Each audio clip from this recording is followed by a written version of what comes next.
Les pompiers en sont au 3e jour de leur lutte contre le premier grand incendie de l'année. Les services d'urgence ont déployé plus de 700 membres des forces aériennes et terrestres pour aider à lutter contre un incendie qui s'étend sur un périmètre de 40 km. Or, les vents secs menacent d'élargir encore ce périmètre. Quelles sont les causes des incendies de forêt ? Les experts affirment que 96% d'entre eux sont dus à l'activité humaine et qu'une meilleure éducation constituerait une solution clé. Mais quelle que soit leur origine, ils sont aggravés par l'urgence climatique, dont l'Europe est en première ligne. La France connaît des incendies qui brûlent encore depuis la saison record de l'année dernière et l'Allemagne vient d'annoncer une nouvelle stratégie en matière d'eau pour faire face aux vagues de chaleur et à la prolongation de la saison sèche. Selon les experts, de grandes parties de l'Europe se réchauffent 2 fois plus vite que le reste de la planète. Les météorologues avertissent que les 10 années les plus chaudes jamais enregistrées en Espagne se sont toutes produites depuis 2010. La sécheresse signifie des incendies de forêt plus fréquents. La sécheresse réduit grandement l'hydratation de la végétation et cela permet aux incendies de forêt de se diffuser rapidement.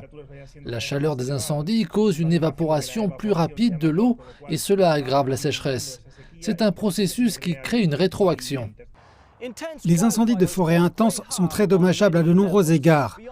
Outre leur impact dévastateur sur la faune et la flore et sur les êtres humains, ils libèrent également dans l'atmosphère de grandes quantités de dioxyde de carbone qui ont été absorbés par les arbres et les forêts tout au long de leur vie. Les principales nations se sont engagées à investir dans des énergies et des technologies plus écologiques.